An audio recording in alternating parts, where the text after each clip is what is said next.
আজ আমি তোমাদের সাথে শেয়ার করব রাত্রিবেলা কী রান্নাবান্না করলাম।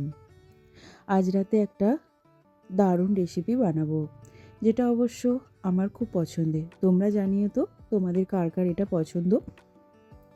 এদিকে আমি ব্রকলি আলুর তরকারি করব, তার জন্য ব্রকলিটাকে ভেজে নিলাম। এবার আমি একদিকে লাউটা মাখিয়ে নেব। তোমরা কি বুঝতে পারছো আমি কি বানাতে চলেছি? এদিকে ব্রকলিটা ভাজতে ভাজতে লাউটাও আমি মেখে নিচ্ছি। লাউয়ের মধ্যে দিলাম আটা, সুজি, সাথে দেবো খেজুরের গুড়। নিশ্চয়ই বুঝতে পেরেছো আমি কি বানাতে চলেছি। আজ বানাবো লাউ ফুলুরি।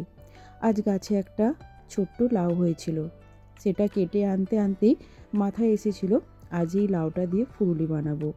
যেহেতু শীতকাল, আর রাতে রুটির সাথে তরকারি সাথেই লাউ ফুলুরি খাওয়াটা কিন্তু জমে যাবে। বলো তোমরা কে কে আমার মতো লাউ ফুলুরি খেতে পছন্দ করো, অবশ্যই কমেন্ট করে জানিও। যাই হোক, ফুলুরির জন্য আমি ডোটা মেখে রেখে এদিকে আমি ব্রোকলি দিয়ে আলুর তরকারি করব, সেটাও বসিয়ে দিলাম। ব্রোকলি আলুর তরকারিটা একদিকে বসিয়ে দিয়েছি, আর একদিকে আমি লাউয়ের ফুলুরিগুলো ভেজে নেব। আটা তো আমি আগেই মেখে রেখেছি, তরকারিটা হয়ে গেলেই আমি রুটিগুলো ভেজে নেব।